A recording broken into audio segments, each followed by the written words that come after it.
नेता लोग तो अपने कुर्सी बेच लेते, अगर कोई उभरना चाहता, आगे आना चाहता तो उसको टिकट भी नहीं मिलता। करोड़ों रुपए लेकर के नेता को कुर्सियों पर बैठाया जाता है, तो पहले अपना पेट भरेगा कि वो पहले आपकी लड़ाई लड़ेगा। राजनीति से कुछ नहीं हो सकता। इलाका बदल सकता है आपके बच्चों से। आपके बच्चे जो मुस्तकबिल में जा कर के एजुकेटेड बनेंगे, कोई ऑफिसर बनेंगे, प्रोफेसर बनेंगे, पदाधिकारी बनेंगे, वही आपके समाज को तब्दील कर सकता है। सोच रहे कि नहीं मौलाना साहब, हम तो अल्हम्दुलिल्लाह सीमांचल में, आपका ये एरिया ब्लैक लिस्टेड है, ब्लैक लिस्टेड गवर्नमेंट की निगाह में, मतलब यहाँ तरक्की का कोई काम गवर्नमेंट की तरफ से नहीं होगा। क्यों नहीं होगा? Because of you, because of minorities, कि यहाँ पर मुस्लिम ज़्यादा है। हम अपना हक कैसे लेंगे? धारा 371 धारा नहीं जानते हैं हम। जो इलाका गरीब होता है उस इलाके को डेवलप करने के लिए धारा बनाया गया, हम जानते ही नहीं। हम अपने बच्चों को तालीम देंगे जब तक ना। जो इलाका गरीब है, यतीम है, मिस्कीन है, उस इलाके को तरक्की देने के लिए गवर्नमेंट के पास फंड होता है। धारा 371 के तहत सीमांचल के लिए 31,000 करोड़ रुपए का पैकेज बनता है, लेकिन लाएगा कौन? नेता लोग तो अपने कुर्सी बेच लेते, अगर कोई उभरना चाहता, आगे आना चाहता तो उसको टिकट भी नहीं मिलता। करोड़ों रुपए लेकर के नेता को कुर्सियों पर बैठाया जाता है, तो पहले अपना पेट भरेगा कि वो पहले आपकी लड़ाई लड़ेगा। बाहर के प्रोग्राम का तकाजा होता है, जाना पड़ता है, और सफ़र में बहुत ज़्यादा दिक्कत और दुश्वारी होती है। इस प्रोग्राम में आने के लिए मैंने सोचा कि माज़रत कर लूँ, लेकिन बहुत अच्छा उन्वान प्रोग्राम का इत्तिहाद उम्मत, इत्तिहाद मिल्लत के नाम से मेरी ज़ुबान दी हुई थी। हमने वादा किया और अल्लाह ने कुरान में, अहादीस मुबारका में नबी पाक अलैहिस्सलाम के ज़ुबानी कहा कि जो वादा करते हो उसको पूरा करो, और जो मोमिन होता है वो वादा मुकम्मल करता। इसी के पेश नज़र मैं जलसे में हाज़िर हुआ हूँ, और सबसे आखिरी कड़ी की शक्ल में मुझे पेश आप लोगों के सामने किया गया। दो चीज़ों पर फोकस करूँगा, और जो आप लोगों के सामने कुरान करीम की आयत, सबसे पहली आयत मैंने पढ़ी, उसका ताल्लुक़ एजुकेशन से है, तालीम से, और दूसरी आयत जो पढ़ी गई उसका ताल्लुक़ इत्तिहाद से है, यूनिटी से है, स्ट्रेंथ से है। इसी की तरतीब को मलहूज़ रखते हुए हमने अहादीस मुबारका आपके सामने पेश की। मेरे भाइयों, मेरे साथियों, 24 तारीख को एक प्रोग्राम हमारा कोलकाता में था। 24 नहीं बल्कि 26 तारीख का प्रोग्राम हमारा उत्तर प्रदेश में था। वहाँ तकरीर शुरू करने से पहले हमारे पास एक पर्चा भेजा गया कि इसके बारे में आपको कुछ बताना है, और सच पूछिए। वो एक ऐसा सवाल था जो हमने अब से तकरीबन 8 साल पहले उसको हमने अपने इंस्टीट्यूट के अंदर, अपने कॉलेज के अंदर, हमने उस सवाल को इंग्लिश से हमने उर्दू में ट्रांसलेट किया था। उस वक्त हमने पढ़ा था। उसके बाद फिर कभी इत्तिफाक नहीं हुआ बयान करने का, कभी बताने की ज़रूरत महसूस नहीं हुई, या कभी जहन में वो मज़मून नहीं आया। मैं चाहता हूँ कि वो मज़मून और उस सवाल का जवाब आप लोगों को भी मालूम होना चाहिए। ज़रूरी भी है, ज़रूरत भी है, और फ़ायदे की भी चीज़ है। ये 29 नवंबर, अब से पीछे 3-4 दिन आप जाएंगे तो एक तारीख़ आती है 26 नवंबर। 26 नवंबर का प्रोग्राम था, तो उसी उन्वान पर किसी अच्छे इंटेलेक्चुअल ने, पढ़े लिखे इंसान ने सवाल किया वो सवाल ये था कि 26 नवंबर को क्या हुआ। आप लोग भी समझेंगे, कहेंगे कि 26 नवंबर को क्या हुआ होगा। बहुत सारी ऐतिहासिक चीज़ें, तारीख़ी चीज़ें रूनुमा हुई होंगी, लेकिन आपको भी याद नहीं होगा और हमें भी शायद बहुत सारी वो बातें जो याद नहीं। जब हमने गौर किया तब पता चला कि 26 नवंबर को हमारे भारत का, हमारे हिंदुस्तान का कानून और संविधान उस दिन पास किया गया था, कबूल किया गया था। उसका बैकग्राउंड क्या है ये जानना बहुत ज़रूरी, मैं बता देता हूँ एज ए इंफॉर्मेशन। चूँकि तालीम के ताल्लुक़ से हमने आयत पढ़ी, उसके बाद अपनी बात शुरू करूँगा। 26 नवंबर 1949, 1951, 26 नवंबर 1949 को संविधान सभा लगाया गया। 290 या 84 मेंबर थे संविधान सभा के। तो उस संविधान सभा में भारत का जो संविधान लिखा गया, तैयार किया गया, 2 साल 11 माह 18 दिन में। मुल्क कब आज़ाद हुआ? 1947 को, 15 अगस्त को। लेकिन अब ये मुल्क चलेगा कैसे, ये आगे कैसे बढ़ेगा? एजुकेशन के मैदान में, तालीम के मैदान में, इकोनॉमिक्स के मैदान में और सारे हर चीज़ के सेक्टर में कैसे ये एग्रीकल्चर डिपार्टमेंट, कृषि विभाग कैसे चलेगा, रेलवे कैसे चलेगा, हर एक डिपार्टमेंट को आगे करने के लिए एक कानून, एक संविधान की ज़रूरत थी। तो वहाँ पर 1947 को एक कमेटी बनी 350 लोगों की, 350 लोगों की कमेटी बनी कि एक भारत का खुद का कानून होना चाहिए, क्योंकि अंग्रेज़ के कब्ज़े से भारत छीना गया था। तो अंग्रेज़ अपनी मर्ज़ी से इस देश को चला रहे थे, उनकी जो मर्ज़ी आती थी वो चलाते थे। हम जिन्हें गांधी जी कहते हैं, फादर ऑफ द नेशन उन्हें कहा जाता है, वो शुरू में अंग्रेज़ों के सपोर्टर थे, शुरू में ब्रिटिश गवर्नमेंट के सपोर्टर थे। उन्हीं के कहने पर हमारे भारत के जवान ब्रिटिश सेना में दाखिल होते थे और दूसरे मुल्कों में जाकर वो लड़ाई करते थे, उस वक्त उनके कहने पर। लेकिन जब उन्होंने देखा कि ये गलत हो रहा है, तब जाकर उनसे बगावत उन्होंने शुरू की। एक लंबी हिस्ट्री है गांधी जी की, मैं उधर नहीं जाऊँ। तो बहरकैफ जब आज़ाद हुआ, ये देश कैसे चलेगा, ये मुल्क कैसे चलेगा। तो उन 350 लोगों की जो कमेटी थी, उनमें से चुनकर 7 लोगों को अलग किया गया। उन 7 लोगों का बड़ा जो चेयरमैन था, चेयरमैन डॉक्टर भीमराव अंबेडकर को बनाया गया। उन 7 लोगों में एक आदमी का नाम, एक मेंबर का नाम मोहम्मद सादुल्लाह अंसारी भी था, जो आसाम की चीफ मिनिस्टर बनाए गए। मेरे भाइयों, मेरे मुसलमानों, आपको पता होना चाहिए 1947 के बाद भारत का संविधान लिखना शुरू हुआ। 10 मुल्कों से उनके संविधान को लिया गया, वहाँ से उठा कर जो अच्छे आर्टिकल्स थे, अच्छी बातें थी, दुनिया के 10 मुल्कों से लेकर जमा किया, हमारे भारत के संविधान को बनाया गया।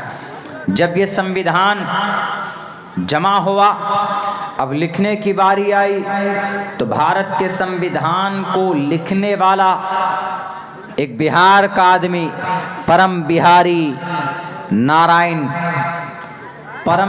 नारायण भारत के संविधान को अपने हाथों से लिखा। उसको लिखने में 6 महीने का वक्त लगा।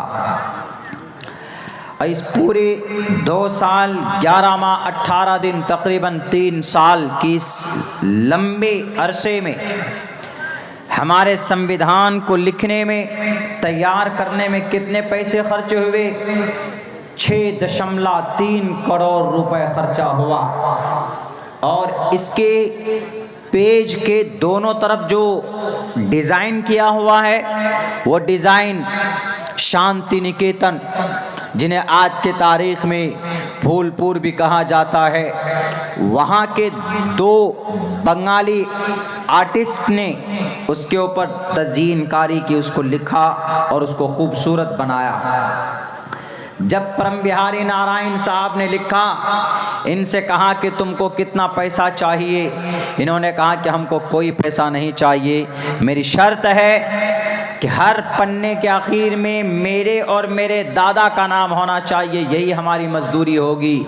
तो आज भी भारत के संविधान के हर पेज के आखिर में नीचे में उस आर्टिस्ट का, उस राइटर का, उस कातिब का, कातिब संविधान का नाम परम बिहारी नारायण प्रसाद का नाम, उसके दादा का नाम लिखा हुआ है। पूरे संविधान में तकरीबन 450 आर्टिकल्स हैं उस वक्त में, अभी तो कम हो गए। 1,80,000 अल्फाज हैं इसमें। कंप्यूटर से नहीं लिखा गया, हाथ से हम लोगों ने भी लिखा है कि दवात और कलम से हम लोगों ने भी लिखना शुरू किया और हम लोगों ने भी पढ़ा। एज ए इंफॉर्मेशन आप लोगों को मालूम होना चाहिए। 7 लोग जब लिखने वाले थे तो क्यों लोग बोलते हैं डॉक्टर भीमराव अंबेडकर का कानून, डॉक्टर भीमराव, बाबा साहब भीमराव का ने संविधान लिखा? वो इसलिए, पहले तो ये समझिए कि डॉक्टर भीमराव कौन से फैमिली से आते थे? नीचे फैमिली से, यानी सबसे जिसे छोटी जात बोलते हैं, आदिवासी भी नहीं बल्कि जिनको दलित बोला जाता है। संस्कृत की जुबान में जिनको शूद्र बोला जाता है, शूद्रो ब्रह्मणतामिति, शूद्रम हृदय दौर्बल्यम, शूद्र बोला जाता है। ST schedule tribe, ST SC schedule caste, schedule tribe. ST के लिए बहुत सख्त कानून है। अगर आप, और इनमें कौन लोग आते हैं? हमारे यहाँ जिनको हम लोग चमार बिरादरी बोलते हैं, डोम जिनको बोलते हैं, हमारे नज़र में तो ये बहुत छोटे हैं, लेकिन भारत के संविधान में इनका बड़ा मकाम और मर्तबा है। अगर ये चला जाए एफआईआर करने कहीं पर तो फौरन पुलिस आकर मुजरिम को पकड़ती है, कोई इन्वेस्टिगेशन नहीं। इनकी इतनी ताकत है। हम लोगों के नज़र में नहीं मानते, लेकिन एसटी एससी के लिए स्पेशल कानून और जजेस और स्पेशल जुडिशरी बनाई गई है। तो ये एक अदना, ब्राह्मण उधर, इधर एसटी, ब्राह्मण इधर शूद्र, तो शूद्र में से ही डॉक्टर भीमराव अंबेडकर है, चमार बिरादरी से, जिन्हें हम चमार बिरादरी बोलते हैं, उनमें से। इतने बड़े विद्वान थे। जवाहरलाल नेहरू विद्वान थे, मोहम्मद अली जिन्ना विद्वान थे, और वो तो खैर चले गए थे भाग के, और लोग विद्वान थे। वल्लभ, डॉक्टर सरदार पटेल विद्वान थे, और भी बहुत बड़ी लिस्ट थी। विद्वान बैरिस्टर थे वो लोग, बहुत बड़े बड़े वकील, कानूनदां। किसी को नहीं चुना गया, लेकिन डॉक्टर भीमराव अंबेडकर को क्यों चुना? जब कानून लिखने की बात आई संविधान की, तो जवाहरलाल नेहरू ने गांधी जी को कहा कि संविधान कौन लिखेगा? उन्होंने कहा कि जाओ लंदन, जहाँ से मैं पढ़ के आया हूँ, वहाँ हमारे प्रोफेसर को जाकर कहो कि हमें भारत में संविधान लिखवाना है, कोई बड़ा विद्वान दीजिए। तो वहाँ के प्रोफेसर ने कहा, लंदन के प्रोफेसर ने कहा, इंग्लैंड में तुम यहाँ आकर प्रोफेसर ढूंढते हो, तुम्हारे मुल्क में खुद बहुत बड़ा कानून दा मौजूद है। उन्होंने कहा नाम, कहा उसका नाम डॉक्टर भीमराव अंबेडकर। कहा क्यों? कहा 12 डिग्रीज है उनके पास, 12 बड़े बड़े डिग्रियां हैं उनके पास, उससे बड़ा कानून दा तुम्हारे मुल्क के अंदर और हमारी यूनिवर्सिटी के अंदर कोई नहीं। तब वहाँ से आए और आकर साफ लफ्ज़ों में डॉक्टर भीमराव अंबेडकर को इंतखाब कर लिया जाता। उस वक्त ऐसा माहौल नहीं था जैसे आजकल बहुत भेदभाव हो गए। डॉक्टर भीमराव अंबेडकर नॉमिनेट किए जाते और उन 7 लोगों की टीम बनी, उनमें से चेयरमैन बनाया जाता है। अध्यक्ष कौन बनते हैं उस टीम के? डॉक्टर राजेंद्र प्रसाद, भारत के सबसे पहले राष्ट्रपति बनाए गए। कानून बनने के बाद वो अध्यक्ष बनते हैं और सब लोगों को उनको मुआविन बनाया जाता है। लेकिन 7 मेंबर में से कोई भी कानून लिखने में मदद नहीं किए, क्योंकि 7 मेंबर अलग अलग स्टेट के थे। कुछ चले गए अपनी बादशाहत में, कुछ चले गए असम, कुछ किसी का मौत हो गया, कोई दूसरे कंट्री दूसरे मुल्क भाग गए, अकेला तन्हा बच गए। तो डॉक्टर भीमराव अंबेडकर, इन्होंने जो वादा किया था वो पूरे 2 साल 11 माह 18 दिन के अंदर मुकम्मल करके दिखाया। और फिर जब तैयार हो गया तो अब जो कमेटी बनी थी 350 लोगों की, उनमें से भी बहुत सारे इंतकाल फरमा गए, तो 290 आदमी बचे। तो 290 आदमी को विधानसभा में बिठाया और वहाँ पर डॉक्टर भीमराव अंबेडकर ने अपनी इस किताब को, भारत के संविधान को पेश किया। बहस व मुबासा हुई, एक एक आर्टिकल के ऊपर बहस हुई। सारे आर्टिकल्स के ऊपर जब बहस हो गई, 2000 संशोधन किए गए, अमेंडमेंट हुआ। सिटीजन अमेंडमेंट एक्ट जब अब हुआ ना, सीए बिल में सिटीजन अमेंडमेंट बिल जो था, अमेंडमेंट का मतलब तस्हीह, दाखिल बाहर, अमेंडमेंट करना, संशोधन करना, सुधार करना, कमी बेशी करना, उसको अमेंडमेंट एक्ट बोलते।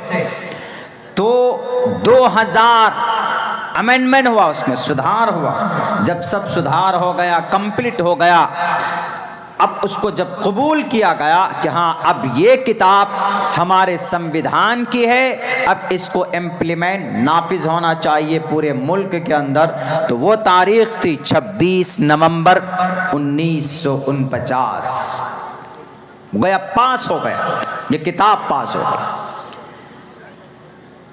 1.5-2 महीने के बाद 26 जनवरी 1950 को ये किताब पूरे भारत में नाफिज कर दी गई।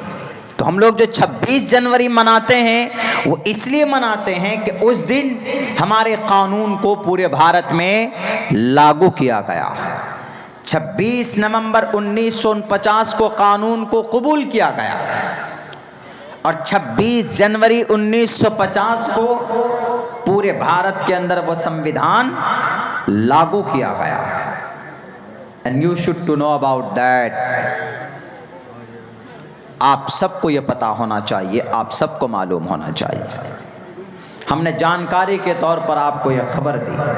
बाकी हमें बात करनी थी एजुकेशन के ताल्लुक से। मैंने मिजाज बनाया था कि मुझे कुछ तालीम के ऊपर फिर से बोलना, लेकिन यहाँ इत्तिहाद मिल्लत, इत्तिहाद उम्मत कॉन्फ्रेंस हो रही है। बहुत मुख्तसर दिन में ये प्रोग्राम सेटअप हुआ है।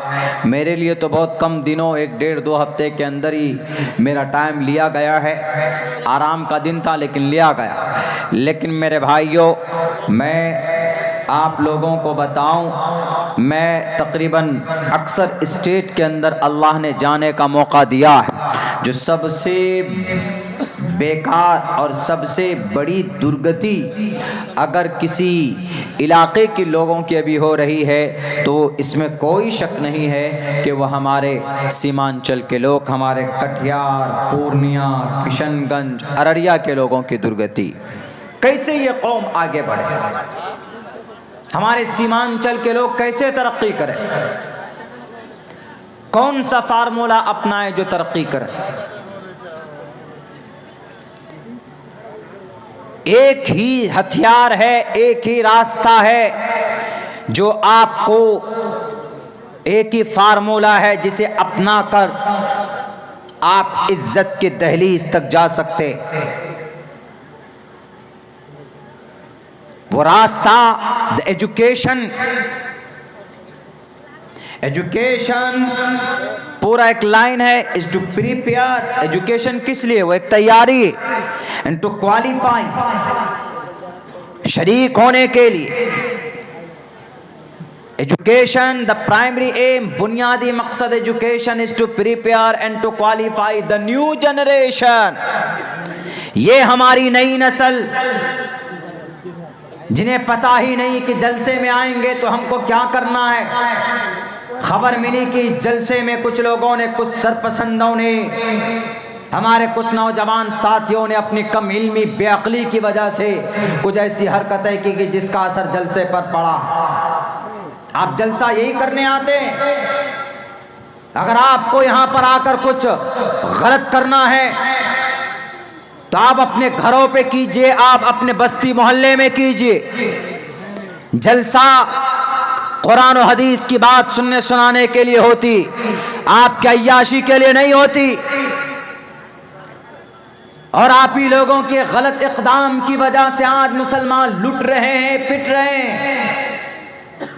और मैं ये कहूँगा जलसे वालों, सारे जलसे वालों से अदब के साथ में कहूँगा कि खुदारा औरतों का सिस्टम बंद कीजिए अपने जलसों में। रातों को औरतें नहीं सुनती है तकरीरें आपकी, मार्केट में घूमेंगे। जिस जलसे में लड़का लड़की का मिलाप हो, अपने कई जगह शिकायतें हमने देखी। किशनगंज के इलाके में हमने देखा एक 11 साल की बच्ची की इज्तिमाई इसमत दरी की गई, रातों रात उसको उठाया गया जलसा गाह से और उसका गला घोंट कर दबा कर मार दिया गया। आप अपने घरों के अंदर सुनिए, अपने घरों के अंदर बैठकर इनका इंतजाम कीजिए। आपके जलसे में एक तरफ कुरान की बात होगी और एक तरफ आपके जलसों में लड़कियों की शक्लें तकेंगे हमारे नौजवान। जलसा गाह से ज्यादा सड़कों पर भीड़ होंगी, जलसा गाह से ज्यादा औरतों के पिंडाल जिधर से निकलते हैं उधर नौजवान हमारा देखेगा। तो क्या कुरान करीम के फरमान की धज्जियां नहीं उड़ेगी कि कुल लिल मुअमिनाति यग़्ज़ुज़्न मिन अब्सारिहिन्ना व यहफ़ज़्न फ़ुरूजहुन्ना। दृष्टि पूताम, वस्त्र पूताम, जलम पे भेद, नजरें झुकाओ। और यहाँ जलसा होता है, जलसे वाले बेचारे मेहनत करते हैं कि भाई अल्लाह रसूल की बात सुनेंगे, और कुछ सरपसंद हमारे नौजवान जिन्हें उसकी जवानी की अहमियत के बारे में पता नहीं, वो सड़कों पर खड़े होकर समाज की बहू बेटियों के मुंह को तकेंगे। और हमारी माएँ बहनें भी ऐसी हो गई, जलसे में जा रहे हैं पूरे मेकअप के साथ, वो पूरे फेस वॉश करके पाउडर लगाकर चमकेंगी। वो अल्लाह से खौफ खाओ, तुम्हारे इस खूबसूरती के ऊपर दुनिया तो खुश होगी लेकिन अल्लाह और उसके रसूल और अल्लाह के फरिश्तों की लानत बरसेगी तुम्हारे सर पे। इन जलसों को बड़ी मेहनत के साथ सजाया जाता है, खुदारा इनको बदनाम करने की कोशिश मत करो जवानों। क्या मिलता है? सड़कों पर भीड़ है, लड़कियों के पीछे जा रहे हैं, समाज की बहू बेटियों को तक रहे हैं। अगर ऐसा होगा तो इन जलसों से फिर फायदा नहीं होगा, इन जलसों से फिर फसादात होंगे। यानी दीन के प्लेटफॉर्म को गलत चीज़ों के लिए इस्तेमाल किया जाएगा। उस इलाके में हमने अपनी नज़रों से देखा है, उस बच्चे की लाश हमने देखी थी, तब जाकर हम वहाँ से फौरन निकल गए थे। आज तक हम उस इलाके में, आज तक हम उस इदारे में, आज तक हम उस जगह पर हमने कदम नहीं रखा। क्यों? जलसा करते हैं उलमाए किराम, इनका एक ही गर्ज होता है कि भाई मदरसे का कुछ मुनाफा हो जाए और आपके ईमान को ताज़ा करने के लिए कुछ बातें सुनने सुनाने को मिल जाए। और वह इंतज़ाम करते हैं कि खुसूसन जवान तबका जुड़े, हमारी माएँ बहनें आएँ तो हमारी माएँ बहनें आएँ, पिंडाल में आएँ, चुपचाप बैठकर उनका टाइम या तो फिक्स कीजिए कि आप इतने बजे तक आ सकते हैं, बैठिए और जलसा ख़त्म होने से पहले आपको जाना नहीं, वरना फ़ोन पे कॉन्टैक्टिंग हो जाती। Where are you my madam, my sweetheart, कहाँ हो? मैं फलां जगह पे हूँ। बाइक लेके लड़के पहुँचते हैं और बिठाया जाता है, चले जाते हैं सैर करने के लिए। अल्लाह की लानत होगी, जलसे के फील्ड से तुम अगर गलत काम करोगे तो अल्लाह तबारक व तआला तुम्हें तुम्हारे घर के अंदर ज़िना करवाएगा।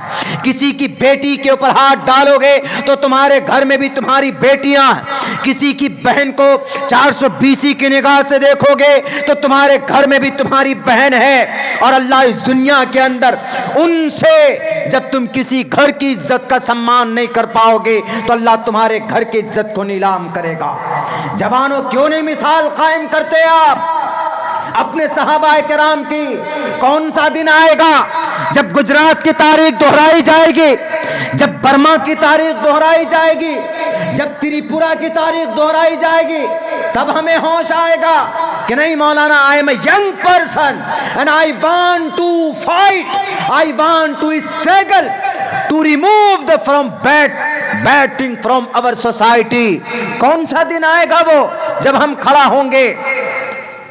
इन जगहों को कम से कम खुदाराम बदनाम तो ना करें। कितना नुकसान हो जाता है इदारे का, इदारे वालों का, कितनी मेहनत से वो जलसा सजाते हैं, लेकिन हमारे कुछ नौजवान हैं वो टड़ा लेते हैं बिल्कुल। हम एक जगह भी मगरिब के बाद जा रहे थे, एक आदमी आकर मेरी गाड़ी के सामने खड़ा हुआ, ऐसे ऐसे कर, चतुर्वेदी साहब पी लेते, हम आपको सपोर्ट करते। हमने कहा कि पहले तुम अपने आप को सपोर्ट कर लो।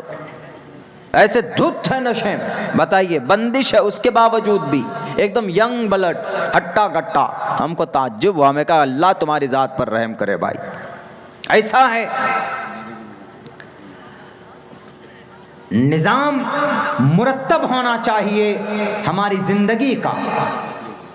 दीन के महफिलों से इस तरह की बातें आती है, इस तरह की अगर बातें उठती तो बदनामी किसकी होगी कि देखो जनाब जलसा मतलब प्रवचन किस पे? कुरान पे, हदीस पे, सहाबाए किराम की ज़िंदगी पे। यहाँ से बयान हो रहा और वहाँ से बेपर्दगी हो रही उधर।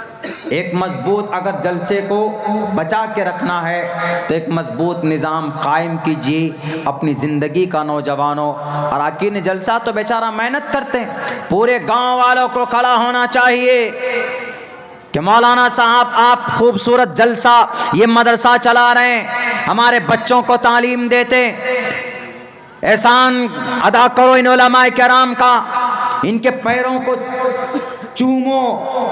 मैं तो ये कहता हूँ बल्कि इनको सर पर बैठाओ, पलकों पर बिठाओ। आज हमने देखा अपने मेरे उस्ताद मोहतरम वो बैठकर गाड़ी चला रहे हैं, पीछे 2 बच्चे हैं और फिर बोरी है, धान के लिए गली गली फिर रहे हैं। मैं यही सोच रहा था, वो आगे गाड़ी में जा रहे थे, मैं अपनी गाड़ी से पीछे से जा रहा था, वो अपनी बाइक में जा रहे थे। हमने कहा कि यही लोग हैं असल मुजाहिद, ये लोग हैं जिनकी वजह से अल्लाह का अज़ाब रुका हुआ है। मेहनत भी करते हैं, हमें तालीम भी देते हैं, हमें हाफिज कुरान बना कर देते हैं, हमें कारी कुरान बना कर देते हैं। हम रेपिस्ट बाद में रेप करता है बेटी का, पहले हम मुसलमान अपनी बेटी की इज्जत को उधार कर फेंकते हैं, उनकी अस्मत की चादर को हम लुटाते हैं। आज भी आपकी इस बस्ती के अंदर गलत हरकतें हुई है, तुम्हें नींद नहीं आनी चाहिए, जाओ मस्जिद में तौबा करो, शरारती अल्लाह तुमको माफ कर देगा। नहीं तो इस पाक पवित्र जगह पर तुमने गलत कदम उठाया है तो अल्लाह तबारक व तआला तुमको कभी माफ नहीं करेगा। यूरोप चले जाएं, गलत काम करते हैं लेकिन किसी की बेटी को इस तरीके से परेशान नहीं करते। जब तक बेटी की रजामंदी नहीं होती तो तब तक उनको आई लव यू नहीं बोला जाता। यहाँ तो 5-6 लड़के मिलाकर किसी लड़की को बहलाते हैं, समाज की बेटी को, इज्जत को, और लेकर जाते शराब पिला पिला कर उनकी इज्जत को लूटते, उनकी अस्मत को लूटते, ऐसा करते। हमसे बेहतर तो फिर अंग्रेज लोग हैं, हमसे बेहतर तो फिर ये क्रिश्चियन और यहूदी लोग हैं, जो गलती भी करते हैं तो मुअज्जब अंदाज में किसी को परेशान नहीं करते। और वाक़यतन जो बनी इसराइल में जो जो खामियां गलती थी वह आज हम मुसलमानों के अंदर है, वह आज हम मुसलमानों के अंदर है। इसलिए एक बात याद रखो मुसलमानों, होंगे आप करोड़पति अपने घर के, होंगे आप लखपति अपने घर के, आपको दावत दी जाती है, जलसे में नहीं आते, मुंह फेर लेते। क्यों जी? आपका नाम बड़े अक्षर में नहीं लिखा गया। वाह, बड़ा अक्षर में नहीं लिखा गया तो आप जलसे में नहीं आएंगे।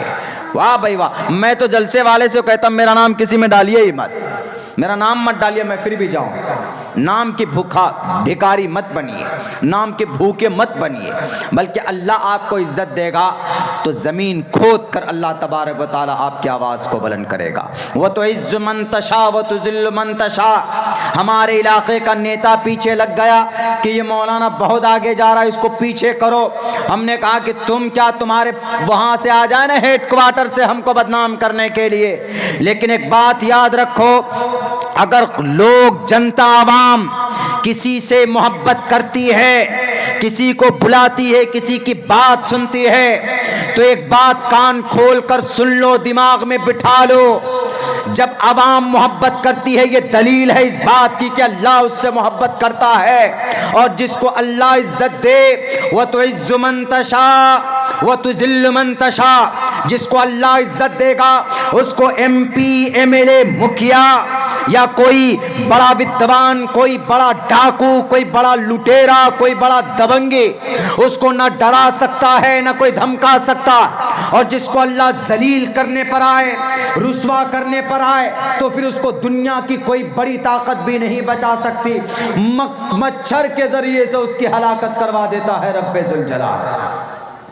पूरे गांव वाले को सामने आकर इस जलसे को कामयाब करना चाहिए। मदरसे का जलसा, तालीम दी जाती है, आपके बच्चे को अकीदा समझाया जाता है कि तुम्हारा मालिक कौन, अल्लाह, कुल हु अल्लाहु अहद, तुम्हारा अल्लाह कौन है, कितने हैं, हु अल्लाह, अल्लाह एक है, एको देवः सर्वभूतेषु गूढ़ः देवकी परमानंदम कृष्णम वंदे जगत गुरुमा।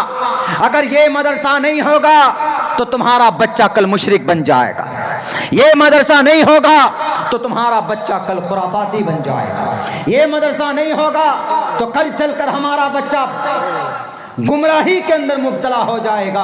और जो बच्चा बिदअती बनता है, जो इंसान खुराफाती बन जाए, जो इंसान, जिस इंसान की जिंदगी में खुराफात जन्म ले ले, उसको कभी तौबा की तौफीक नहीं होती। क्यों? क्योंकि उसको वो पवित्र समझकर करता है, क्योंकि उसको वो नेकी समझकर करता है कि नहीं ये काम तो नेक है, हालांकि कुरान और शरीयत में उसका वजूद है ही नहीं। इसलिए एहसान है इन मदरसों का। अल्लाह ने कहा भी, कुल हल यस्तविल लज़ीना यअलमून वल्लज़ीना ला यअलमून।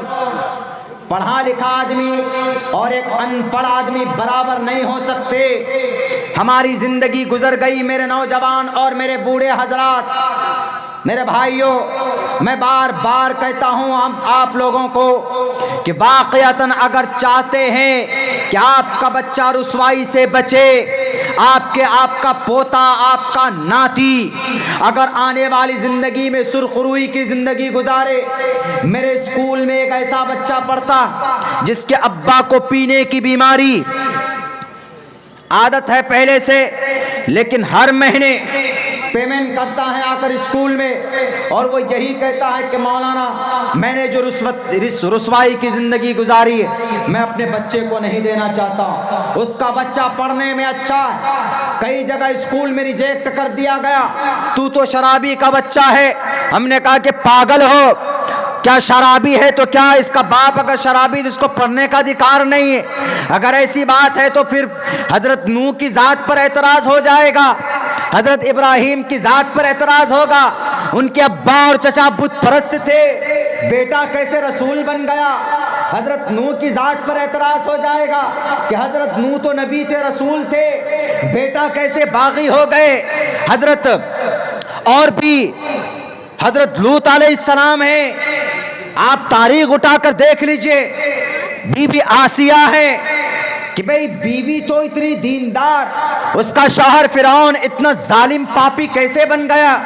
हमने कहा कि नहीं, बाप अगर पीता है, बाप अगर शराबी है, बच्चे को पढ़ाता है, इसके बच्चे को एजुकेशन मिलना चाहिए, इसके बच्चे को तालीम मिलना चाहिए। और जब तालीम मिल जाएगा तो बच्चा कोई भी काम करेगा, उसका एक अलग मेथड, एक अलग तरीका होगा। इसीलिए कहा श्री कृष्ण जी ने वेद में भी कहा, तस्मात् शास्त्रम परमाणम ते कार्य अकार्य, किताबों को पढ़ो, उलटो। इसलिए कि पुरुषो वेदः, पुरुष को, इंसान को जानकार होना चाहिए, तालीम याफ्ता होना चाहिए। और हमारे लिए ज़रूरी सबसे पहले क्या है? हमारे लिए सबसे पहले ज़रूरी है अपनी बुनियादी तालीम, दीनी तालीम, अपना अक़ीदा, अपना कुरान, अपने अहादीस, सुन्नत रसूलुल्लाह। अगर हमारे जवानों को मालूम होता तो आज किसी बेटी की गर्दन पर हाथ नहीं जाती उसकी। अगर हमारे नौजवानों को मालूम होता तो हमारे पाक पवित्र मासूम बच्चों की तरफ उनकी हैवानियत जैसी निगाहें नहीं उठती, बल्कि अगर कोई उठाता है तो उसकी उंगली को तोड़ देते, उसके पंजों को मरोड़ देते वो नौजवान। आज जहालत की वजह है, इलिटरेसी की वजह से ऐसा होता है। उनको तो बस 5 मिनट की ऐश चाहिए, 5 मिनट की आप मज़े तो मार लोगे, लेकिन किसी बेटी की इज्जत चली जाएगी और क़यामत तक उसका गुनाह बाकी रहेगा। मेरे नौजवान साथियों, एक मर्तबा किसी बेटी की इज्जत पर हाथ डालने से पहले सोचना कि 5 मिनट में मेरे मज़े ख़त्म हो जाएंगे, लेकिन 5 मिनट के बाद क़यामत तक उसका गुनाह रहेगा तुम्हारे सर पर और उस बेटी की इज्जत ख़त्म होगी। और तुम्हारी भी अगर बेटी होगी तो तुमको अदा करना होगा। तुमने किसी बेटी की इज्जत लूटी तो तुम्हारी बेटी की भी इज्जत लूटी जाएगी। बेटी नहीं होगी तो तुम्हारी बहन की कोई इज्जत लूटेगा। दुनिया के अंदर तुमको उसका बदला देना होगा। किसी की बेटी, किसी की बहन, किसी की माँ, किसी की बहू के ऊपर इज्जत, उनकी इज्जत पर हाथ डालने से पहले जरा ये सोच लेना मेरे साथियों, मेरे नौजवानों, आप कौन हैं? आप मोहम्मद रसूलुल्लाह के उम्मती हैं। आप कौन हैं? फातिमा के मानने वाले हैं। आप कौन हैं? आयशा को मानने वाले हैं। कौन आयशा जिस पर तुहमत लगी थी? अल्लाह ने हजरत जिब्राइल को भेजा कि जाओ, हमारी एक बेटी पर तुहमत लगी है, मेरे नबी भी सशो पंज में हैं, जाओ उनकी बरात का इजहार करो। सारे मक्का और मदीना वाले कंफ्यूज हो गए, मोहम्मद रसूलुल्लाह तक कंफ्यूज हो गए कि क्या पता ये गलती हो सकती है। अम्मा आयशा पर तुहमत लगी, क़द ज़नत आयशा, कहने लगे को मुनाफिकीन, कहने लगे कुफ़ार और मुशरिकीन। मोहम्मद रसूलुल्लाह परेशान हो जाते हैं।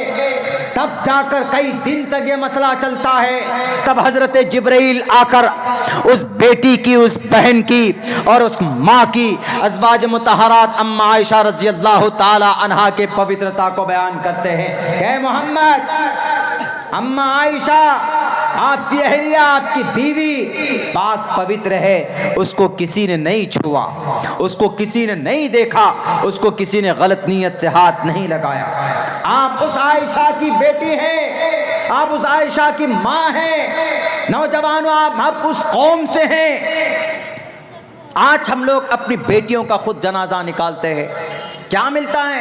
फ़ोन कॉल पे हमारे बहुत सारे नौजवान साथी ऐसे हैं, किसी बहन का, किसी बेटी का फ़ोन नंबर मिल जाए, एकदम पूरी पूरी रात बिज़ी हो जाते हैं, चैटिंग चलती है, व्हाट्सएप पे ज़रूरत पड़ जाए तो वीडियो कॉलिंग करते हैं। और वीडियो कॉलिंग में हमारी माएँ बहनें तुमको अगर कोई दिखाए, हम तो तुम्हारे लिए ही हैं, हमारा सब कुछ तुम्हारे लिए है मैडम, तुम एक मर्तबा हाँ तो करो।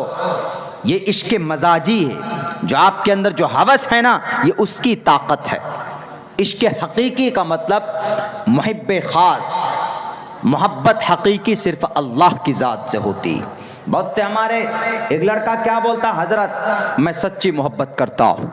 हमने कहा अच्छा सच्ची मोहब्बत करते हो तो क्या करना चाहिए? कि बोला किसी तरीके से हमारा कॉन्टैक्ट नंबर दिलवा दीजिए। एक लड़का पागल सा आया, मौलाना किसी तरह कॉन्टैक्ट नंबर दे दीजिए हमको, हम बहुत दिल से मोहब्बत करते हैं उनसे। हमने कहा अगर मोहब्बत करते हो तो निकाह कर लो। बोला नहीं नहीं निकाह बाद में करेंगे, पैरों पे खड़े होंगे। तो हमने कहा कि जब पैरों पे खड़े हो जाओगे ना तब हकीकी मोहब्बत की शुरुआत करना, अभी अपना बकवास बंद करो। फ़ोन नंबर लेते हैं, बहुत है ये बीमारी, बहुत ज़्यादा है। मैं आपको लिख कर दूं, अगर काउंटिंग करूं तो मैं ये कह सकता हूं कि 45% नौजवान इस बीमारी में हमारे हैं। होता क्या है, नाजायज़ संबंध। हमारी माएँ भी ऐसी होती अपनी बच्चियों को छोड़ देती, और हमारी बहनें भी ऐसी होती, तुमको अगर दे दिया एक तो कोई घाघरा, तुमको दे दिया कोई अंगूठी बना के, पराया है, गैर महरम है, बात करना not allowed. You don't have any choice to talk with the other person. It's against the Quran and Sharia. जायज नहीं, इजाजत नहीं।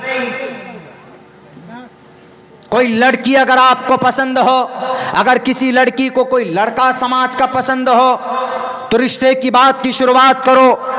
और जब हमारा बच्चा समाज का, अगर कोई लड़का, अगर कोई लड़की माँ के पास, बाप के पास आए कि अम्मा मुझे फला की बेटी से निकाह करना है, तो माँ बाप को ये नहीं कहना चाहिए चल हट।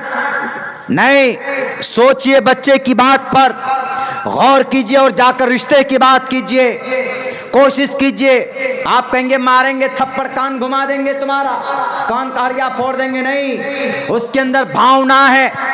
आपके तरफ से जब सपोर्ट नहीं मिलेगा तो वो बच्चा फिर गलत कदम उठाएगा। जिम्मेदार कौन होगा? जिम्मेदार आप होंगे। अपनी तरह से कोई फैसला न करो मेरे साथियों। और हमारी समाज की बेटियां नहीं बोलती है, लेकिन हमारे आजकल के नौजवान, तुम बोलो तो मैं तुमको तारे ला कर दे दूं, तुम बोलो तो मैं तुमको चांद तोड़ कर ला कर दे दूं। उसको पता ससुरा चांद में चढ़ने में कितना दिन लगता है, अमेरिका को पहुंचने में तो करोड़ों रुपए खर्च हो गए। डॉक्टर APJ अब्दुल कलाम को तो कई साल लग गए चांद पर भेजने के लिए, स्पेस बनाने के लिए, जेट बनाने के लिए। और इतना आसान, ऐसा भूत सवार होता है, बस चिपके रहेंगे मोबाइल से, ये लगा लेंगे ईयरफोन, कहाँ लिहाफ में घुस के, अब तो बढ़िया मौसम आ गया है, लिहाफ में घुस के मिन मिन मिन मिन करते रहते हैं, बस वही बातें चलती रहती। नहीं, अगर आपके घर में आपकी बच्ची है, बेटी है, तो उसको फोन मत दीजिए, उसको अकेले मत सोने दीजिए कहीं पर, घर पे बात चलती है। कांटेक्ट नंबर तो मिल ही जाता अड़ोस पड़ोस में, अड़ोस पड़ोस में किसी दूसरे गांव का लड़का आया, दोस्त बना लिया। और दोस्त कैसे बन जाते हैं आजकल, एक रजनीगंधा दे दिए, दोस्त बन गया, एक रजनीगंधा की दोस्ती हो गई। अरे दोस्त ऐसी ऐसी बात, हाँ फिक्र मत करो, हम तुम्हारा सेटिंग करवा देते। और फ़ौरन कांटेक्ट नंबर मिला, फ़ोन लगाते, हेलो हाँ मैडम कहाँ लगाए, वहाँ, ओ अच्छा ठीक है, वो काट देंगे, फिर कहेंगे आपका नंबर मेरे मोबाइल में आ गया। अरे कैसे आ गया?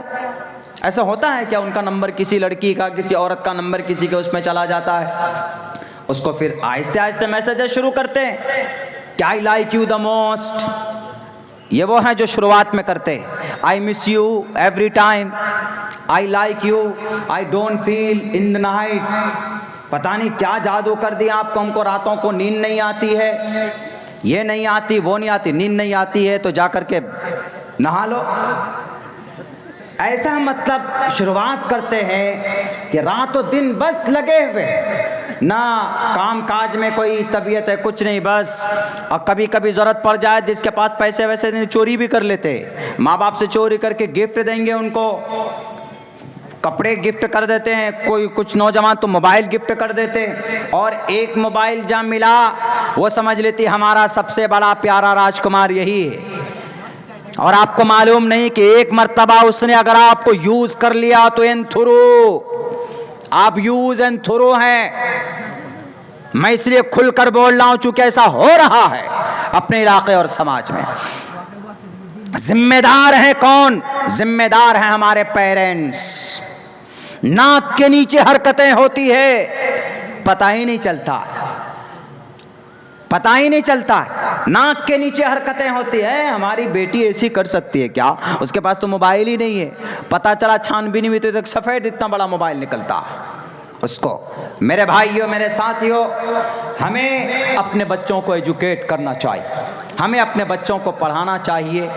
और जो लोग इस फील्ड में अच्छा काम करते हैं उनकी मदद कीजिए। और ये सब चीज़ें पढ़ा लिखा तबका में कम होता है और जाहिल तबका में ज़्यादा होता। एक आदमी डुप्लीकेट एक लड़का करता होगा, किसी उससे नाजायज़ संबंध बना लिया, वीडियो वगैरह बना लिया, लड़की मना कर दी कि नहीं जी हम नहीं करेंगे रिश्ता, गया जाकर क्या बना के ले आया वो लड़का। देखिए कहाँ से अकल आती है। वही कहता है बेवकूफ़ है, पढ़ा लिखा होता तो अच्छा काम करता। गया जाके क्या बोलता, हमको लड़की मना करती है। लोग हम कोर्ट मैरिज पेपर लेके आते और कोर्ट मैरिज करने चला गया और कोर्ट मैरिज पेपर की जगह पता लेके कोर्ट से एफिडेविट बनवा के ले आया, दिखाता। हमने करे बेवकूफ़, ये कोर्ट मैरिज पेपर ऐसा ही होता है जी। ये तो कोर्ट से एफिडेविट बना के लाया और कोर्ट से एफिडेविट तो कोई भी 100 रुपये दो कोई वकील बना के दे देगा। बोला नहीं, देखिए हमारा कोर्ट मैरिज है। हमने कहा कोर्ट मैरिज पेपर ऐसा नहीं होता है बाबू। कौन से क्लास तक पढ़े हो? बोला 5 क्लास तक पढ़े हैं, भाग गए थे। हमने कहा इसीलिए तुम ये हरकत की है। अगर तुम इंटर मैट्रिक पढ़ते तो अगर काम भी करते ना, थोड़ा सा अच्छा काम करते तुम। तो ये है हमारे नौजवानों के करतूत। नीम मुल्ला खतरा ईमान। मेरे भाइयों, मेरे साथियों, बराबर नहीं हो सकते ये इलिटरेट तबका और एक पढ़ा लिखा तबका, educated person, non educated person. इसलिए अपने बच्चों को हम पढ़ाएं। बच्चों को जब तक नहीं पढ़ाएंगे, अपने मदरसों को आबाद नहीं करेंगे, अपने स्कूलों में बच्चों को नहीं पढ़ाएंगे, मेरे साथियों, मेरे भाइयों, हमारा बच्चा यही हरकतें करता रहेगा। और समाज की माँ और बहनों से मैं यही कहूँगा, अगर कोई बोलता है कि मैं तुम्हारे लिए जान हाजिर कर दूंगा, तो उनको कहो पहले जान दो तो दिखाओ कैसे जान देते हो। कूदो इस घर से, ऊपर से छलांग लगाओ। अगर वो कूद जाता है, पैर टूट जाए उसका, वो तब भी समझिए कि वह आपके पास जो अमानत है, उस अमानत में सींग लगाने के लिए ऐसा कर रहा। एक मर्तबा आप उसके कब्जे में आ गई तो उसके बाद फिर वो पीछा छुड़ाने की कोशिश करेगा। ऐसे बहुत सारे केसेस मौजूद है। इसीलिए अपने आप को बचाइए, अपनी इज्जत को बचाइए। इन नौजवानों को, सारे नौजवान ऐसे नहीं होते, अल्हम्दुलिल्लाह बहुत अच्छे और संजीदा मिजाज के हमारे नौजवान भी समाज के अंदर। मैंने 45% का नाम लिया, तकरीबन 45% नौजवान हमारे से हैं जो इस बीमारी के अंदर। अगर कोई नौजवान ऐसा करता है, उसको टकला बना दो, टकला, उसको गंजा बनाओ, मारो मत, गंजा बना दो। और गधा मिले तो गधा पे बिठा दो उसको, और पूरे गांव समाज के अंदर उसको घुमाओ। ये सजा है। उनको मारो मत, कानूनन अपराध है, जुर्म है। अगर बुलूगत से पहले यह हरकत की है तो माँ बाप, पेरेंट्स उसको बतौर तंबी सजा भी कर सकते हैं। नौजवानों, किस लिए अल्लाह ने जवानी दी है आपको? छोटा कुरान लेकर जाते, कुरान करीम की तिलावत करते हुए जाते। मेरे मोबाइल में कुरान ऐप है 16 लाइन वाली। जब भी कहीं पर जरूरत पड़ जाती है तो खोल कर पढ़ने बैठ जाते।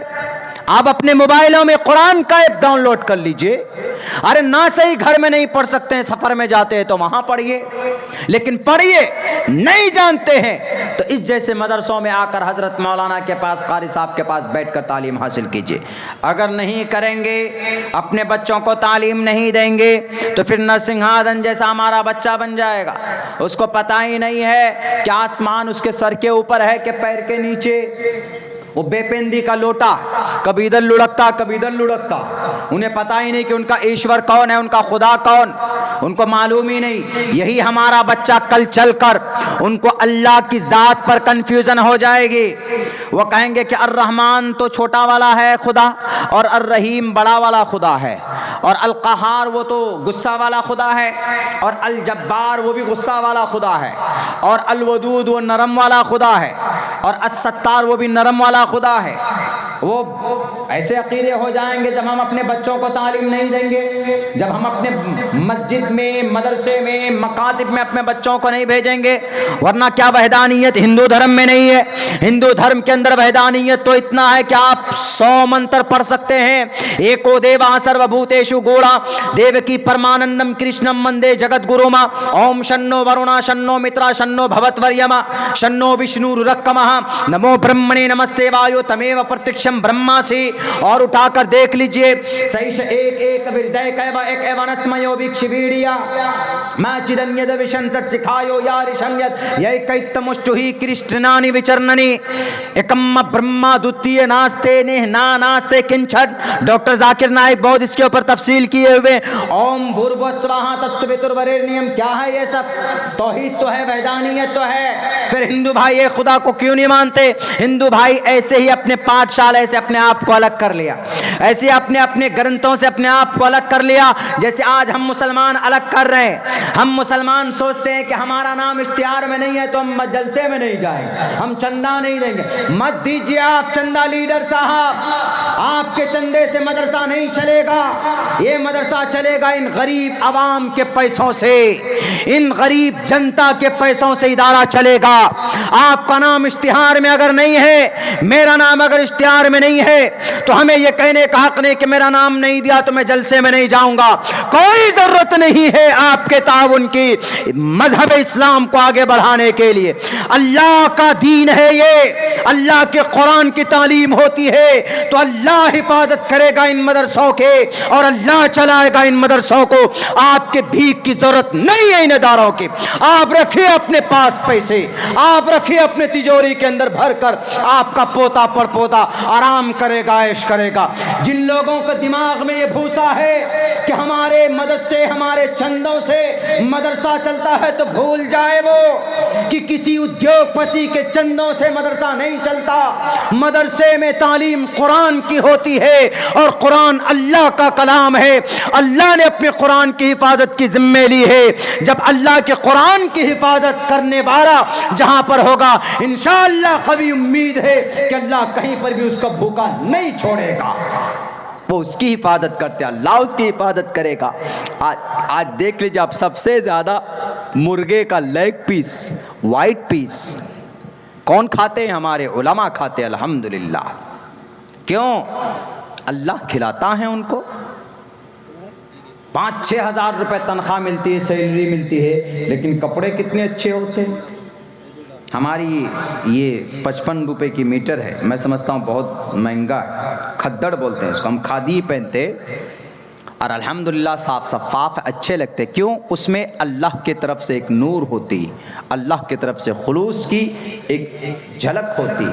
अपनी ज़िंदगी में वो सुकून महसूस करते, 5,000 कमा कर भी सुकून महसूस करते। यहाँ तो बहुत सारे मालदार ऐसे हैं, करोड़ों रुपए है जनाब, करोड़ों रुपए, लेकिन खाने के लिए क्या खाते हैं वो? पूर्णिया के डॉक्टर ने मना कर दिया कि आप ना तो चिकन खा सकते हैं ना मटन खा सकते हैं। क्या खाएंगे जी? आप खाएंगे अरहर की दाल। क्यों जी? इसलिए कि आपके अंदर ये बीमारी वही है, अल्लाह का निज़ाम है। और अल्हम्दुलिल्लाह हमारे उलमा किराम देख लीजिए, मदरसे के अंदर में हमारे बच्चे जो खाने खाते हैं, घर में जा कर के टिफ़िन जाता है तो कभी गोश्त है, कभी चिकन है, कभी मटन है, कभी पराठे दिए जाते हैं उन्हें, कभी खीर दिया जाता है उनको, कभी दूध दिया जाता है। ये है, किसी उद्योगपति के हाथ खींच लेने से मदरसा बंद नहीं हो जाएगा, बल्कि आपकी बदनसीबी है कि आपको उस दीनी काम में शरीक होने से आपके अहंकार ने आपको अलग कर दिया। आपको सोचना पड़ेगा, 10 बार सोचिए आप। मैं 2 टोक लफ्ज़ों में बोलता हूँ, तो आपके अगर पेट में दर्द हो तो खुदारा मुझे नहीं कहिएगा। क्यों? क्योंकि आप वाक़ईतन यू आर रॉन्ग। जो लोग भी आसाम के अंदर मौलाना अरशद मदनी साहब ने कहा, बोर्ड के मदरसों में जो जुड़ गए, मौलाना ने कहा कि हमें किसी सरकार के ताउन की ज़रूरत नहीं है। आपने जो पैसे दिए 520 रुपये, 1000, इसी से मदरसा चलता है, इसी से चलेगा। जितने भी इदारे हैं देख लीजिए, भारत के अंदर 6 लाख मदरसे हैं। 6 लाख मदरसे आज़ादी के बाद, उससे पहले मदरसे थे लेकिन उसके बाद और ज़्यादा हो गए, अभी और होंगे अल्हम्दुलिल्लाह मदरसे। कहाँ से आता है? 1 किलो धान, 2 किलो चावल और ये मकई वगैरह आप ही लोग देते हैं। इसमें अल्लाह बरकत डालता है, बरकत। आपने सुना होगा कि इंदिरा गांधी ने तहकीक करवाई, कहाँ की? एक बड़ा इदारा दारुल देवबंद है जहाँ से अल-कासमी का खिताब मिलता है। उसके बाद एक बड़ा इदारा नदवे में है, फिर एक बड़ा इदारा बनारस में है, एक बड़ा इदारा शाही मुरादाबाद में है हमारे भारत के अंदर। तो इंदिरा गांधी ने कहा कि इसका टर्नओवर 1 करोड़ से ऊपर है तो कहीं ना कहीं लिंक होगा बाहर से, कौन सी फंडिंग होती है, जाओ जरा देखो। तो गए, तहकीक करवाया, गए, कमेटी बैठाई, वो कमेटी गई कि sir I want to show and I want to know about your mess, about your hostel. हम आपके हॉस्टल को, आपके इदारे को देखना चाहते हैं, जरा दिखाइए। तो जो थे वहां के जिम्मेदार, जो मैनेजर थे मेस के, हॉस्टल के, जो मतबख के जिम्मेदार थे, उन्होंने कहा कि आइए मैडम। दिखा दिया खोल कर पूरा का पूरा गोदाम दिखा दिया, कुछ भी नहीं मिला, कुछ भी नहीं मिला। अल्लाह के तरफ से मदद। ये बात हिस्ट्रिकल, ये बात वाक़यात में लिखे। अगर ऐसा होता है तो अल्लाह तबारक व तआला चाहे, अल्लाह कादिर है इस बात पर। देखा कुछ भी नहीं है उस घर के अंदर में। उसके बाद दोबारा नाश्ता वाश्ता कराने के बाद कहा कि चलिए फिर जरा दिखा देते हैं। जाके देखा तो आधा गोदाम फुल भरा हुआ था अनाज से। उन्होंने कहा कि सर 1 घंटे 2 घंटे में कहाँ से आ गए? उन्होंने कहा कि सर हम लोग तो अल्लाह का काम करते हैं, अल्लाह के तरफ से होता। उसी दिन तौबा किया, उस दिन से लेकर आज तक कोई उसके ऊपर रेड, कोई इन्वेस्टिगेशन नहीं हुई। लेकिन अभी पिछले साल वो लाल बुजक्कर जी को पेट में दर्द हो जाता है कि ये करोड़ों रुपए की लाइब्रेरी कैसी बनी यहाँ पे, इसके ऊपर हेलीपैड क्यों बना? हेलीपैड का मतलब जहाँ पर हेलीकॉप्टर लैंड होता उसको हेलीपैड बोलते। कैसे बना? किसी ने गलत इंफॉर्मेशन दी, डीएम को भेजा, मिनिस्टर को भेजा कि जाओ देखो हेलीपैड बनाया। जाके देखा वहाँ पर कोई हेलीपैड नहीं। देखा क्या कर रहे हैं? बच्चे पढ़ रहे हैं। क्या पढ़ रहे हैं? बुखारी पढ़ रहे हैं। बुखारी में क्या है? बुखारी के अंदर में इन्नमल अमालु बिन्नियात। बुखारी में क्या है? अल मुस्लिम व अखुल मुस्लिम। बुखारी में क्या है? खैरुन नास मन यनफउन नास। बुखारी में क्या है? क्या दुनिया सिजनुल मुमिन व जन्नतुल काफिर। बुखारी में क्या है? अल कबाइर वल इशराक बिल्लाह व हुकूकुल वालिदैन व क़त्लुन नफ्स व शहादतुज़ ज़ूर। बुखारी में क्या है? ला यदखुलुल जन्नत क़त्ताल। बुखारी में क्या है? ला यदखुलुल जन्नत मन ला यअमनु जारुहु बवाइक़हु। बुखारी में और क्या है? और क्या पढ़ रहे बेचारे? अबू दाऊद पढ़ रहे। अबू दाऊद में क्या है? अबू दाऊद में इज़ा मातल इंसानु इनक़तअ अमलुहु इल्ला मिन सलासा इल्ला मिन सदक़तिन जारियतिन औ इल्मिन युंतफ़अु बिही औ वलदिन सालिहिन यदऊ लहू। और किताबों में क्या है? नसई में क्या है? इब्न माजा में क्या? सारी किताबें दिखा दी खोल कर। कहा कि देखो किताबों को खोल खोल कर, कहीं पर तुमको कोई ऐसा फॉल्ट नजर आ रहा है? कुछ नहीं। इन्वेस्टिगेशन बंद हो गई उनकी। क्यों? प्योर अहादीस मुबारका पढ़ाए जा रहे हैं। तो इन मदरसों का वजूद, हमारा वजूद इनसे जुड़ा हुआ है। अगर ये मदरसे बंद हो गए ना तो अल्लाह का अज़ाब आएगा, पूरे गांव को तबाह कर देगा। जैसा हुआ बनी इसराइल में हुआ, यहूद व नसारा में हुआ।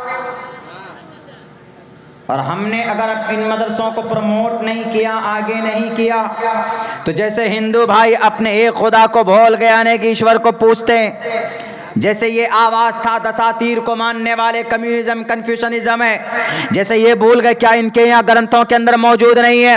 द लास्ट प्रॉफिट मोहम्मद सल्लल्लाहु अलैहि वसल्लम Allah send down to the earth and to teach the people what is wrong and what is right. And prophet Muhammad सल्लल्लाहु अलैहि वसल्लम and 2000 years before and head down to the earth and explain the external, explain the super power power, explain करेंगे, बताएंगे super power. And the people call the people to worship, लोगों से कहेंगे आओ उसके तरफ, आओ उसके दामन, आओ उसकी भक्ति करो, उसकी परस्तिश करो। आवाज था दसातीर किताबों के अंदर लिखी हुई, लेकिन उनके उलमा ने छुपाई बातों को। अगर आज हमारे उलमा को हम सपोर्ट नहीं करेंगे, क्या जरूरत पड़ी है उनको मदरसों के अंदर? अगर हम मदद नहीं करेंगे, हम अगर उनको तरजीह नहीं देंगे, इज्जत नहीं देंगे, तो हमारे उलमा क्या किसी के गुलाम तो नहीं है, बल्कि वो भी अपने बिजनेस क्लाइंट ढूंढ लेंगे, वो भी चले जाएंगे, अपना कारोबार करेंगे, वो भी चले जाएंगे, किसान बन जाएंगे। हमारा बच्चे का अकीदा फिर कौन सुधारेगा? कुरान पढ़कर कौन सुनाएगा? कुरान करीम की तालीम कौन देगा? अहादीस मुबारका की रवायात कौन सुनाएगा? अस्माए रिजाल के बारे में बहस कौन करेगा? शरीयत को हम तक कौन पहुंचाएगा? हमारे निकाह कौन पढ़वाएगा? हमारे बच्चे मौत हो जाएगी तो जनाजे मैयत के कौन उठाएंगे? जरा सोचो मुसलमानों, गौर करो। इसीलिए जरूरत है इन मदरसों को जिंदा रखना होगा, इन मदरसों के अंदर हमें ताउन करना होगा। अगर हमने मुंह मोड़ लिया, अगर हमने पहलू तही इख्तियार कर ली, अगर हमने अपने बच्चों को छोड़ दिया आवारा घोड़ों के तरह, बेलगाम घोड़े बना दिए, तो किसी की बेटी की इज्जत को लूटेगा।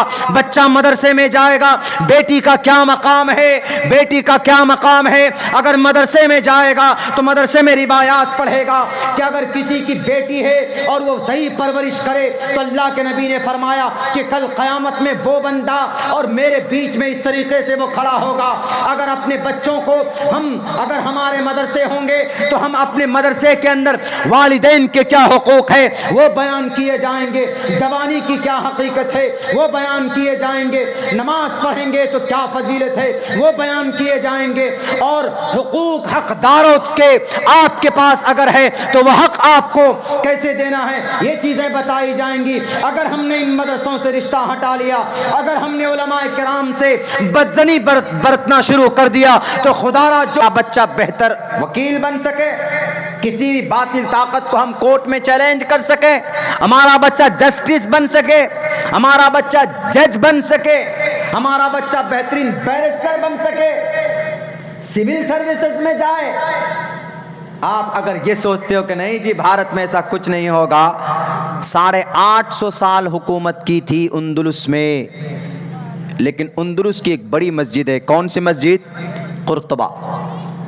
जब वहाँ इसी तरीके से उलमा से आवाम कट गए ना, ए मौलाना साहब को तो कुछ काम नहीं मिलता है जी, छोड़ो, मौलाना साहब हमेशा जलसे करते रहते, चंदा चंदा चंदा चंदा करते, तो मजबूर हो गए उलमा से कट गए आवाम, मुखिया जी कट गए, सरपंच साहब कट गए, मेंबर साहब कट गए, एमएलए साहब कट गए, सारे कट गए। उन्होंने सोचा कि हम लोग मुखिया जी, हम लोग मेंबर साहब, हम लोग एमएलए एमपी, ये मौलाना लोग अलग है, उनको वो क्या बोलते हैं, कीड़ा समझने लगे, कीड़े मकोड़े, ये टोपी और दाढ़ी वाले कीड़े मकोड़े। जब तक निकाह नहीं पढ़ाएगा ना एक टोपी वाला, तो अपनी बीवी को छू भी नहीं पाओ। और निकाह कौन पढ़ाएगा? उलमा ही पढ़ाएंगे, वही पढ़ाएंगे। हर जगह तो वो वाला मामला नहीं होगा ना, जब मियाँ बीबी राजी तो क्या करे काजी, हर जगह वो मामला नहीं होगा, एक सिस्टम है। तो वहाँ ऐसे ही हुआ, ईसाई आए, ईसाई ने आकर एग्रीमेंट किया वहाँ पर उंदुलुस में। क्या एग्रीमेंट किया?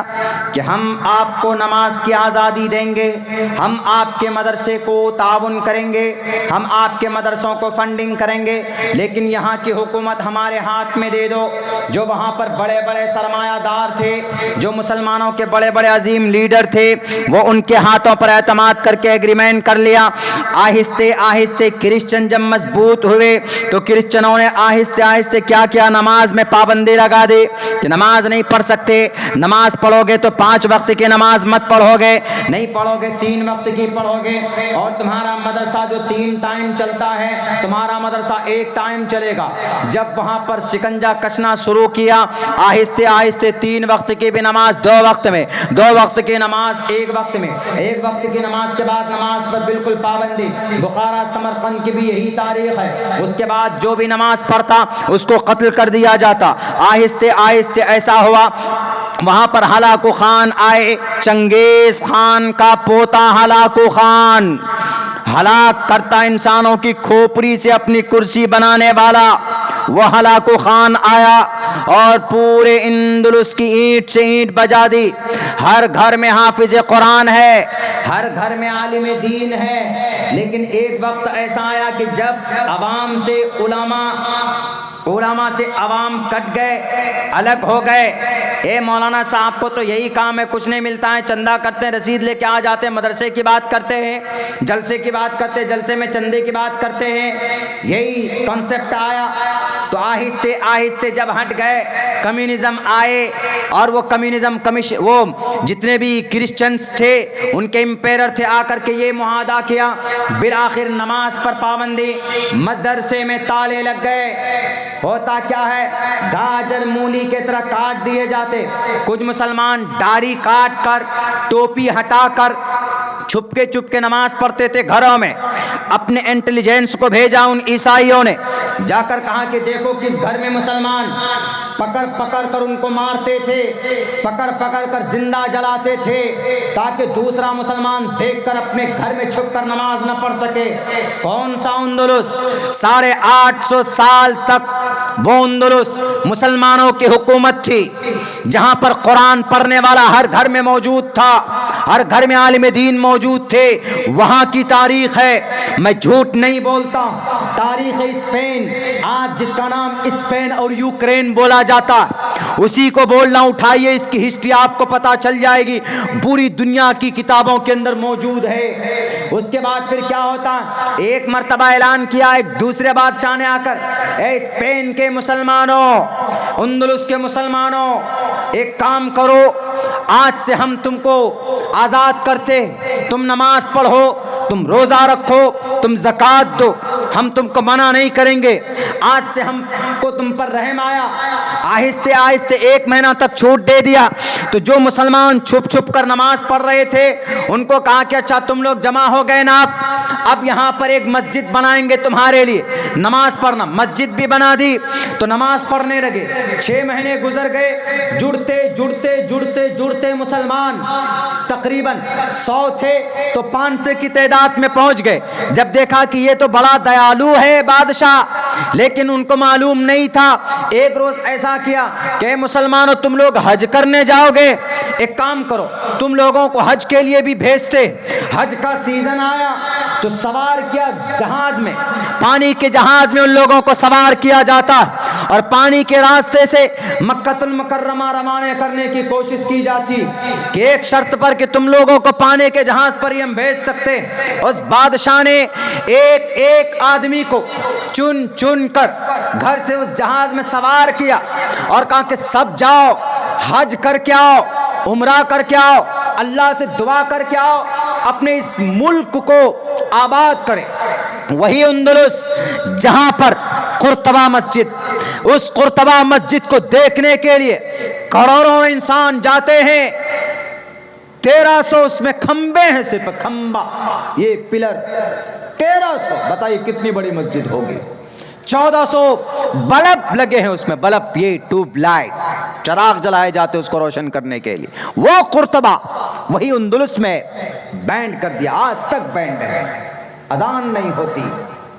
गलती किनकी थी? अवाम की, उलमा की अवाम से कट जाने की वजह से। हम जो सपना देख रहे हैं ना भारत में, ऐसा कुछ नहीं होगा।